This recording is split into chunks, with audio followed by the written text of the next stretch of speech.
All right, guys, well, how about a run on the beach or jump in the water or something? It looks so beautiful down there. Okay, let's go do it. Who should we throw the cake at? The orchard at the edge of town lay draped in the first chills of autumn, its branches burdened with pale apples and nascent frost.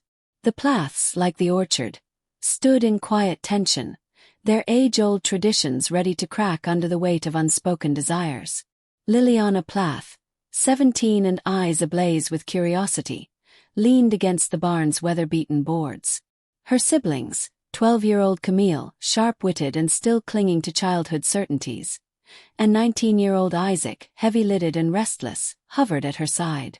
Their parents, Rebecca and John, embodied a stark contrast.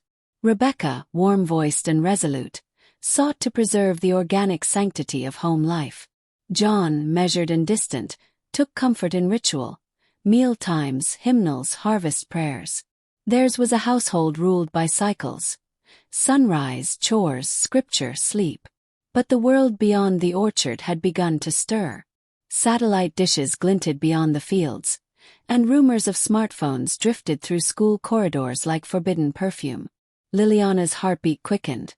Why were such things off limits here? At dinner, the table was set with candor and clarity.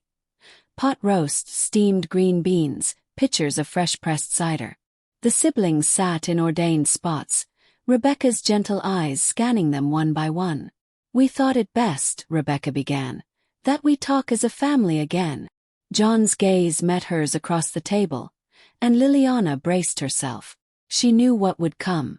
"Camille," John said softly, "your poetry, while beautiful, is perhaps a path to beauty. But we want to consider how it leads your heart." Camille swallowed, clutching her fork like a lifeline. Liliana watched, breath-tight. "And Isaac," John continued, "your curiosity about modern music, electric guitars, those concerts away from the community. Are you clear how that might affect your faith?" Isaac's eyes flickered away, to the window where dusk lengthened. Finally, all eyes landed on Liliana. Her chest tightened like a vice. "You, Liliana," John said, measured, "are old enough to understand our way. But we've heard rumors of devices at school. We think it's time to reconsider how we communicate." Chilly pause. Liliana's throat closed on truths she'd never voiced.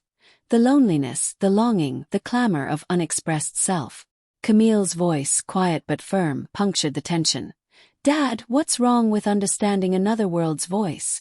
Aren't we supposed to share God's love by learning how others live?" John's hand trembled slightly. "Not when it pulls us apart." Isaac, emboldened, leaned forward. Maybe there's room for more. Can't traditions evolve?" But the moment ended under weight of silence, colder than the orchard night. That evening, Liliana crept to the old woodpile behind the barn. The moon slivered between maple boughs. She'd smuggled in a small, sleek device of alien origin, a smartphone, its glossy screen a portal she craved. She tapped it as though filling an aching void, scrolling through worlds. Music videos, poetry blogs, glimpses of teenagers whose lives pulsed with color. Their laughter, their lights, felt like a tether to humanity she'd only imagined.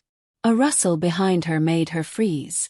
Isaac stepped forward, brow dark with unease. "Liliana." She slid the device behind her back. "It's dumb," she stammered. He approached, breath hitching with relief. "Let me." But Liliana recoiled, tears threatening. "You could get us kicked out. Do you understand what this means?" Isaac softened. "I just want to help." Their bond, fragile as frost on a petal, quivered in that moment. The next morning, Rebecca found Liliana at the barn, knees stunned by dew and nerves unspooled. "I know what you're doing," Rebecca said, voice gentle, eyes brimming. "And I." Liliana braced for fury. But there was none. "I want you safe," Rebecca whispered. "But also, I don't want you so scared that you can't breathe." Hollow relief. Everything's changing, the world is changing." Liliana's voice broke. Rebecca placed a hand on her shoulder. This family, we're rooted in love and truth. But maybe we've been afraid of change instead of tending it." Tears pooled. Liliana nodded. Rebecca rose. Let's talk to John.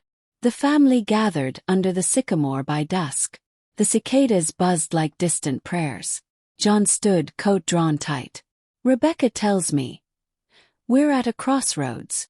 Silence, tree-shadowed. Liliana swallowed. I love you. But I'm lonely. And I'm curious. I want to know music, people, art beyond these fields. Camille added softly. We want to hold you but not hold you back. Isaac stepped forward too. You taught us to know joy, beauty, Mom. Maybe. That includes new joys.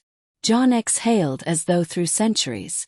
When your mother and I said tradition, we meant to protect.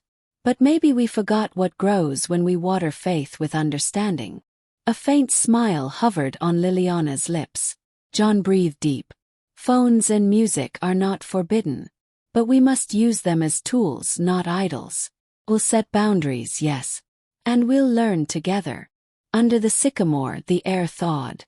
A bond that had snapped now stretched stronger. Weeks passed. Liliana found a rhythm. Mornings reading scriptures with John and Rebecca, afternoons sketching orchard rows on the school bus, evenings sharing music videos. Folk, classical, hymns with Camille and Isaac.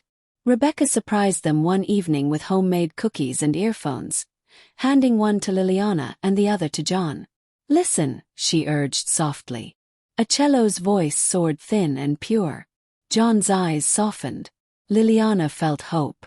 Camille's poems flourished, inspired by sunsets she'd glimpsed on social feeds. Isaac began to experiment with a borrowed acoustic guitar, playing chords that echoed between older traditions and newer dreams. Conflict didn't disappear. It stayed like wind in the leaves.